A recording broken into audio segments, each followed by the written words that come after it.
Welcome, folks. Today, I would like to share um, some of my experience and tips and tricks and insights I picked up along the way last year as I prepared and interviewed with Facebook, Google, and Amazon. So, as I went through the journey, I was curious about what would it take to be in the top 10 percentage, right? Even if I don't hit it, I wanted to at least understand what it would take so I can move towards that. So today I'm planning on sharing that with all of you and hope you'll find it helpful. So with that, I am Rajavel, and I am a product manager in Facebook. This is a little bit about me. So I originally I'm from India. Chennai is my city. Is a very southern city, the bottom of the triangle of India. I grew up there, did my undergrad in electronics and telecommunication, with a computer science minor. I was a developer and software engineer for a couple of years in India. And then I came to America about 14 years ago to get my master's in management science and engineering. It's a MBA for engineers, basically, with a lot of data science and analytics and engineering built into it. After that, I've been a product manager ever since. I always enjoyed the intersection of technology and business. Uh, I like working with things, which is kind of critical for being an engineer. I like working with people, which is kind of important for building experiences, products, and business. So I like combining both of that and being in the middle. That's what excites me about being a product manager. So before Facebook, I was in Dell EMC in Austin as the director of product management. Dell EMC put together sells about 70 to 80 billion worth of data centers, hardware, software, services, etc. So my team and I, we built and managed the commerce platform, bunch of APIs, all APIs with underlying data and business logic on which all this commerce happened. And for the past 6 months, so last year, as I was going through pandemic and as I was looking at life, I wanted to be closer to the global community and create more impact um, in the value chain. So I was considering big companies with a lot of users like Facebook, Google, and Amazon. And now I'm with Facebook. I am the product manager for privacy and encryption in Facebook. Um, so with that, what is the agenda for today? So we're going to talk about interviewing. What is the people and process involved? When I started out preparing last year, the first step was for me to understand what, like, I want to do good in an interview. I want to uh, I want to kick ass is something everybody wants. But then understanding what does it mean, how to get there. So we're going to talk a little bit about interviewing the people and process, and what you can do to stand out, and what one can do to stand out and reach that top 10 percentage of people who interview. Then we are going to look at the three different type of usual interviews for a product manager: product design, product execution, behavior, and what does it take to stand out in those things. And then we're going to summarize. um, and again, it's feel free to post any questions or comments. I think the size of the group is good enough for us to have discussion at any point, so don't feel free to interrupt me. With that, interviewing. So what does the interview process looks like? It varies in different companies to various degrees. But if you boil down to it, all of it comes down to this first principles, right? You'll be evaluated, usually somewhere between 5 and 7 people will evaluate your performance in the interview, and they will consolidate that score before making a final decision. So, and the score that these interviewers give you will usually be in two dimensions. One will be a higher or no higher recommendation from each interviewer. And along with the higher or no higher recommendation, they will give some level of either be it a number or some level of confidence interval, right? This person is great. They are in the top 10 percentage of people we want to hire, or this person is above average, average, below average, absolutely horrible. So this is kind of like a relative scale that all companies use their own methodology on, but it fundamentally comes down to hire or not, and how is the confidence interval that I feel about this hire or no hire decision, right? It's not even the ability of the person, but how does the interviewer feel about the recommendation they are making at the end of the day? So what should your goal be if you want to truly stand out? So what you want is basically a higher decision or a higher recommendation with high degree of confidence, at least from 80 percentage of your interviewers. And this is pretty hard to get, because usually what I've seen happen, both from giving interviews and being an interviewer over my career, is when somebody get hired, they would, at 50 percentage of the time, they would have impressed the people they've spoken with and interviewed with. The remaining 50% would be average or just above average.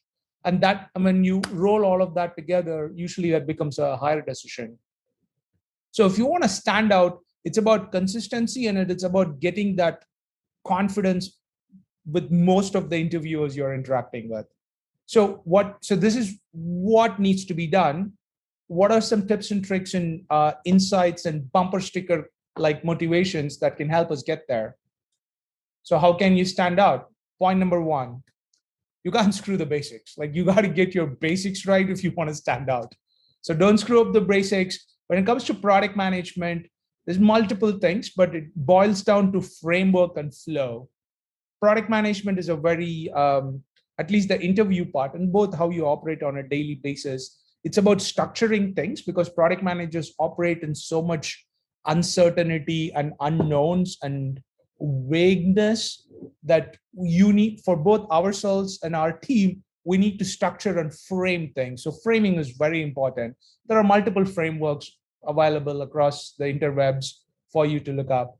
And then the flow is a second important thing. The flow, the state of flow, right? When you're able to continuously relate with the other person, acknowledge what they're saying, react to them. I mean, flow, if you're in the flow, you'll know it. That's the best way to know about the flow. So it's about having that continuous flow with the other person. Those two are like basics when it comes to interviewing. The second way you can stand out is consistency and stamina.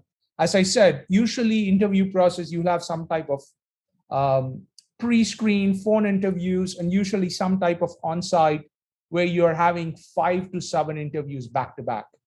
So this is where, if you want to be consistently given a high rating, that means you got to consistently impress all the people you're interviewing with. And this takes practice. Like, at the end of the day, you need to continuously think in an above average manner for multiple hours put together. So this is like going for a half marathon or something. Like, this takes practice to do it over a long periods of time. And the best way to do it, and the only way to do it I could think of, is mock interviews. So you should be able to at least take a few mock interviews back to back as you're preparing for an on-site interview, so you know where you stand and you can adjust yourself, so you don't burn and crash, or you peak at some times and valley at sometimes. You want to go for that consistency and stamina. The next point is pretty critical, and it's best if you internalize this. Treat interviewers as what they are. They're your teammates, they're your partners, and they're your resource. Like, the interviewers are not there to trick you, to ask you a gotcha question, to make your life miserable. The interviewers are truly there to help you. Like, they want you to come work for you, or at least they're hoping that you'll be great and you can work together. That's the best outcome for them, right? Hiring great people. So they're your teammate in that process. Like, if the interviewer asks a question, it's not like you are trying to answer 100% of the question by yourself. They're your teammate and partner in the room who's trying to help you achieve a great outcome and the answer, and give you the components and the tools and the information and the context needed to get there. And they're a resource. They're an amazing resource for you from various perspectives, right? Again, for context, for asking clarifying questions, for getting feedback if you're doing right or wrong. So again, there is some, I saw parts of me which was treating the interviewer as an opponent or a competition or an adversary, as opposed to as a teammate, somebody who's on your side, somebody who's trying to be your best in that moment of time. So I think that which in reality, if you truly think about it, that's what they are. So treat them as what they are, as opposed to letting them be a source of stress or a source of negative energy. And the final point on how to stand out is allow yourself emotional resilience and time for mistakes and modifications. When what this means is when you're interviewing back to back for half a day or a day, or even at work, all of us make, when I say mistakes, like small mistakes, right? Maybe we didn't explain something efficiently. Maybe we do need to do a one over or take another stab at summarizing. Maybe we started thinking in a particular direction and we catch ourselves and change direction along the way. So these are like mistakes with a small m, right? Not a capital M. Like if you build the wrong thing, if you make a wrong decision, and then you spend $300,000 on the wrong thing, or you spent like 3 months of your engineering resources on the wrong thing, that's a mistake with a capital M, with like devastating consequences. I'm talking about the small m's, like, and the modifications, right? This is how, like, if you observe great people, they continuously update what they're saying, they reframe, paraphrase, summarize, and they take somebody's feedback and input into their thought process and processing of that information, and they continuously adapt and modify and change directions, like with reason, right? Not randomly, not chaotically, but with solid reasons and purpose. And this is the other thing, when you're going for consistency and stamina, if you make a small or a medium sized mistake or blunder, if you dwell on it, and if you let that negatively affect the rest of the interviews in the day, that is not in your best interest. So go in knowing that you need to make yourself some allowance. And you can also, one of the best things you can do in any session is to be your own critique and be your own evaluator, and kind of look at your own work at continuous intervals, or at least for sure at the end of the interview, and go like looking at what I've done and evaluating it from an outside in perspective. Here are some things I could have done better, or here are some things I would change and modify and take a different approach. So, and this is something we do, this type of postmortem processing. There are different words and different methodologies for it, but basically doing a postmortem and learning from that is one of the key skills for both a product manager and people in general, usually. So yeah, so these are the four kind of insights I would offer that has helped me and hopefully will help you to stand out in the broader picture of interviewing in product management. So with that, let's talk a little bit about product design. So product design is one of the primary skill set of a product manager and one of the primary interview types for a product manager. Again, there are multiple frameworks for how to approach a product design question and a problem. I've just listed one here, but like frameworks are like tools, right? You have a tool set, you kind of decide based upon the situation, based upon the problem, which tool to use. So that really comes from knowing the tools well and actually having used the tools before, so you can pick and choose what tool to use. So that's a critical skill you develop from your day job or from your practice.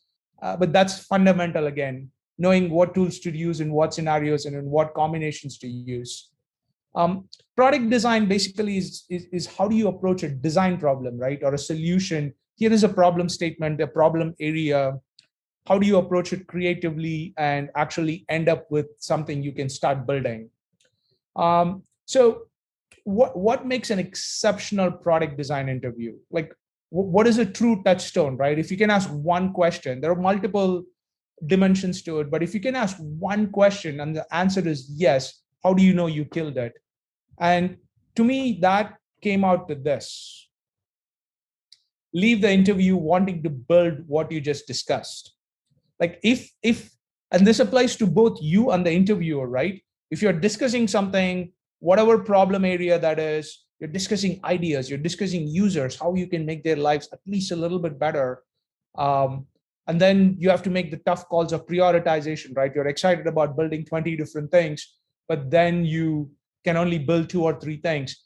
But if you leave the interview meeting, when you wrap up, if you feel the energy inside you that, hey, this sounds great, I want to start building this.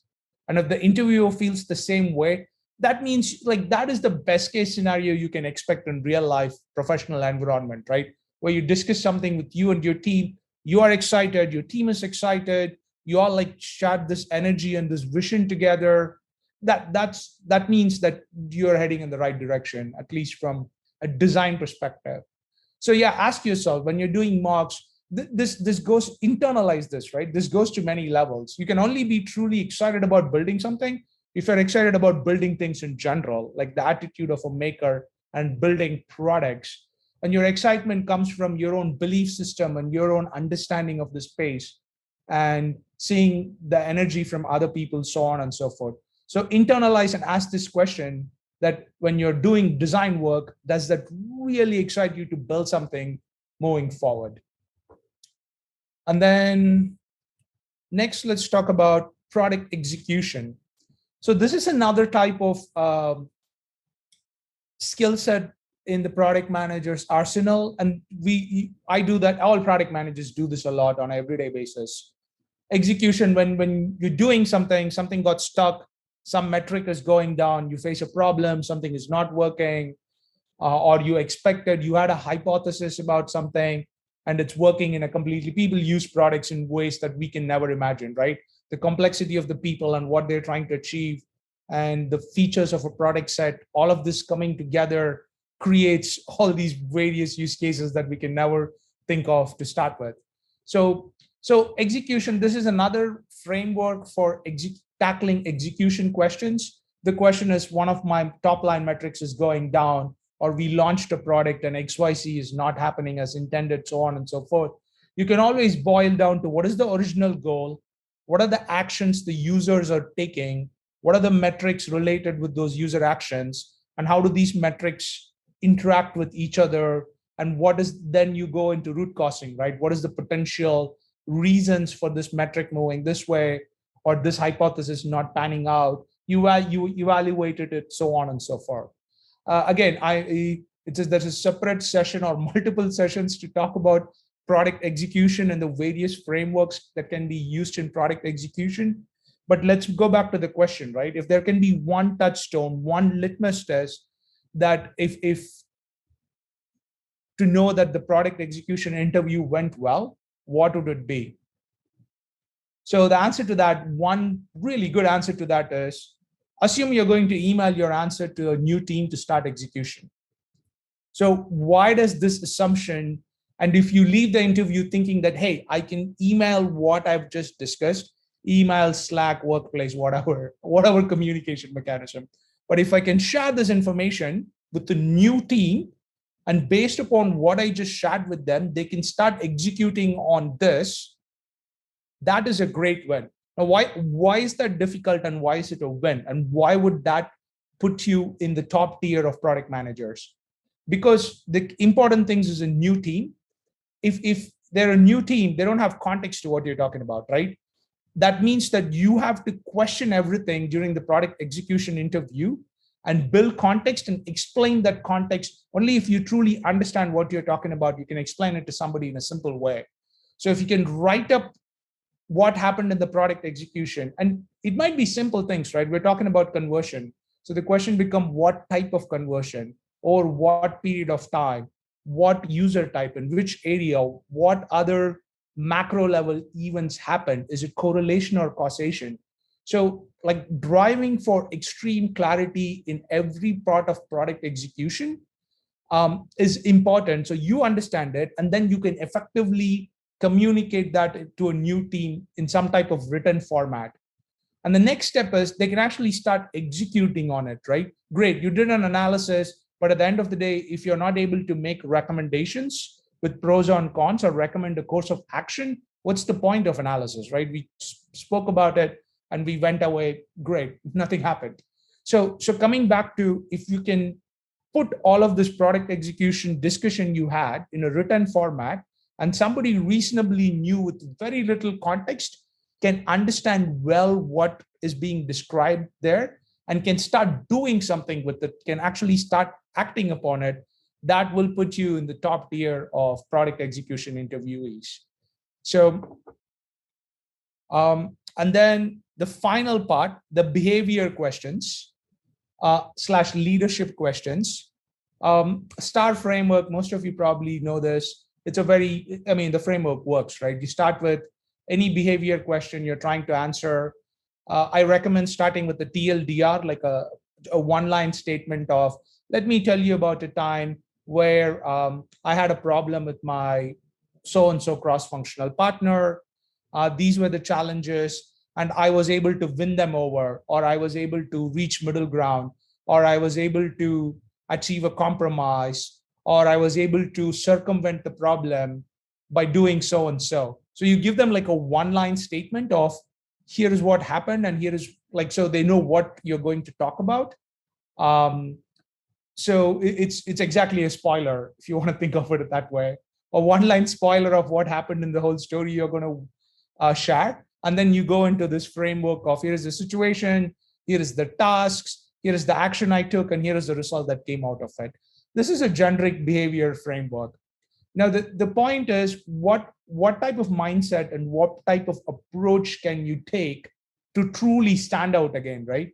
People discuss this, all interviewers, again, going back to get your basics right, you got to document what has happened in your professional life, and then you got to lay the star framework out, at least have, like, I had Excel sheets of, here is the various things that has happened in my professional life, and here are the various behavior questions it mapped to, and here is my star framework, right? So you got to do the basic work right.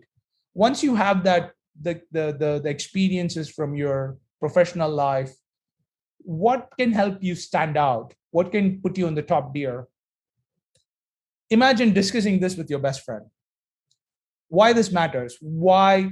Because at the end of the day, people are looking for authenticity, and people are looking for vulnerability, and people are looking for competence when we talk about behavior, right? It's a combination of all three. You need to have a decent, if not above average level of competence, or why would anybody hire you? But at the same time, you need to have the humility to accept your own limitations and the willingness to grow. And then having the radical honesty in communicating both the good and bad, so the other person can trust you and take in what you're saying. And yeah, I was discussing this with one of the recruiters, and she gave me this feedback. She was like, discussing with your best friend, because with your best friend, you don't really try to like oversell yourself or under yourself. And there is this like low ego but high kind of confidence and comfort when you're discussing complex or challenging topics and questions with your best friend, right? That's what makes them a best friend. They truly try to help you. They don't judge you too harshly. They might call you out on your BS, which makes them a best friend too. But so truly imagine you're discussing any type of this kind of behavior or leadership questions with your best friend. And that will, once again, that will take stress, any embellishments or any like subconscious overselling or underselling you're doing, and it will put things in a much, much more emotionally relatable way to the interviewer. So with that, to quickly summarize,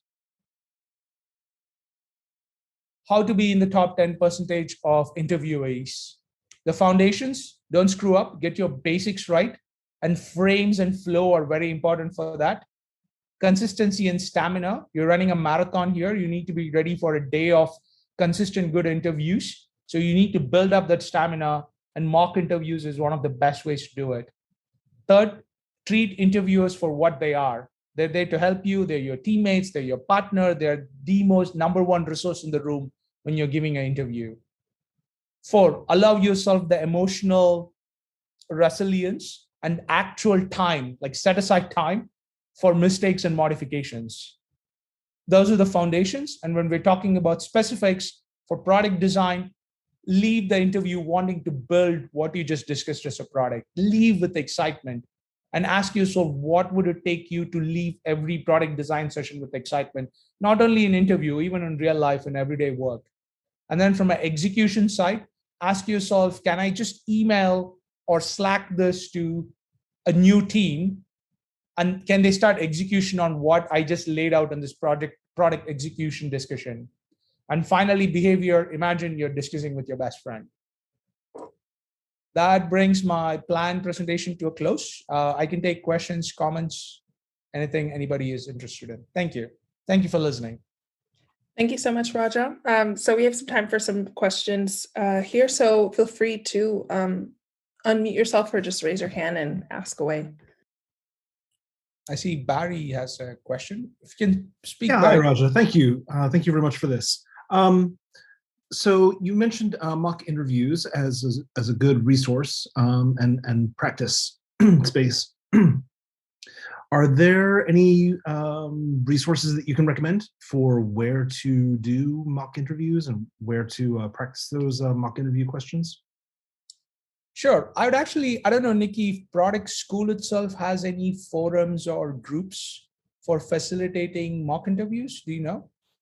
Well, we have the Slack community where in one of the channels people reach out for mock interviews, but there's not like an official forum just for that where we facilitate it.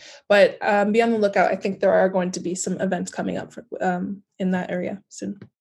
Yeah, usually, Barry, what I have found is, so I found like various online channels, people like us, right? People who are preparing to interview or in the process of interview.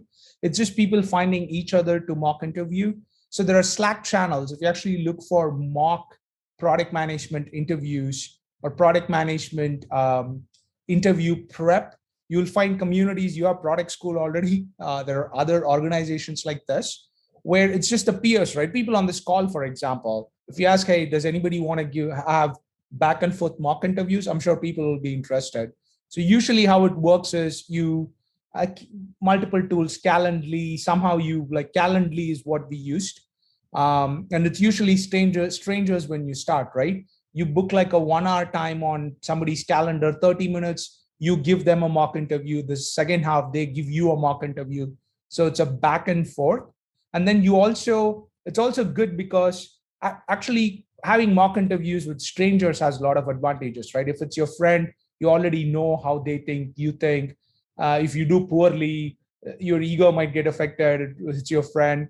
But with stranger, like all of those, like the criterias are pretty low and the barrier to entry is very low. And then it also gets you experience if you like interview with 10 different people, because in actual interviews also you'll be interviewing with different personalities. So the concept of flow, where you're able to relate and connect to different personalities to some level and have a healthy discussion in like 30 to 45 minutes, you will train that muscle also when you do mocks. So operationally, it's about finding a forum. Product School, again, any kind of product manager prep forum, if you put out requests or if you offer your Calendly and say that, let's do back and forth mocks, people usually put their hands up and partner with you. Did that answer your question, Barry? Yeah, that was really helpful. Thank you, Raja. Sure. I have a question if you still have time, Nikki. Is that okay? Yep. Yeah, so one of the things when I'm typically interviewing, and I actually got a chance to interview at Facebook a while ago, one of the challenges that I typically have are those kind of like abstract conversations where you're talking about a product that doesn't exist and you're kind of like talking through metrics. I feel like I really struggle in those conversations. Like the typical like interview questions, I feel like I'm pretty solid because I have time to prep, I have my stories and different things built out. But when it's those abstract conversations, I really, really struggle. Do you have any advice as you're kind of talking through products or metrics? Like what kind of advice would you give someone in those scenarios? Sure. Can you give me an example, Juan, of like an abstract topic or conversation? I'm just trying to. Sure. So even specifically with Facebook, right? I believe when I was talking with them, they had mentioned if you wanted to like introduce like a new product or a new feature to newsfeed or something like that, right? Where there's all these like different projects that you're working on, and you want to introduce a new product. And within that question, it like threw me off immediately because I'm like, okay, what is newsfeed? What are the metrics? And I start overthinking, and I kind of get lost in the conversation. So like, is there like a framework I could use regardless of the product, right? That I can go into and say, okay, this is kind of how I would suss that out. Because I think those really throw me for a loop. Yeah, I mean, so the first thing is, if this seems more like a product design question, so I'll go to the product design framework, right? So at the end of the day, no matter what type of product it is and what you're building, there are some things that are foundational and common to all the products, right? The users that are going to be using the product. If we're talking about news feed on Facebook, then it goes down to what are the various type of users who use this product, what are the various devices and use cases they use it for, and truly trying to understand the users matter a lot, no matter what abstract product it is, right? Even products like, like back in the day, they used to ask questions like, how would you design like a phone for a blind person, or how would you design a alarm clock for a blind person, right? These are abstract. Like, how would you design, I don't know, a toothbrush for a kid?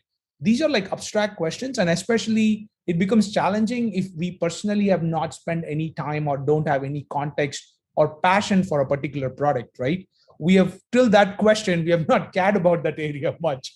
So now you're being offered this with very little context, background, or passion, but it's still the foundations of it stay the same. No matter what it is, trying to understand what type of user that the product or the particular section of the product is being built for, what is the overarching vision of the company that this needs to be tied back into, and what are the pain points or the value we can offer to these users. So these three things, no matter what the question is, will always apply. And so stick to those fundamentals, right? Those frameworks are always guiding light in chaos. And the thing is, not only in interviews, this happens in my everyday job. Like I get pulled into things and I'm like, I have no idea what this is. They're like, great, form an idea, form a context, form a plan, and come back in a week. So interview, we're doing it in 30 days, but in like everyday job, you have a little bit more time. But all of what I said just apply to the regular job also.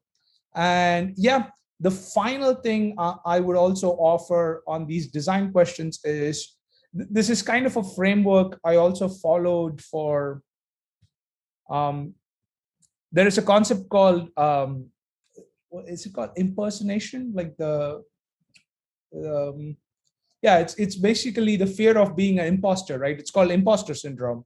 So when I was joining Facebook or Google, I'm like, am I good enough for these companies? I think I am, but am I sure? Will I feel like an imposter? So there is a very good Venn diagram that explains imposter syndrome. It says people assume we know this, and the other company is expecting this, or people in the other company, or any group you're trying to enter, you think that you're an outsider, you are one circle and they are a different circle, when in reality it's a Venn diagram that overlaps. There is a huge overlap between who you are and who they are, what you know and what they know.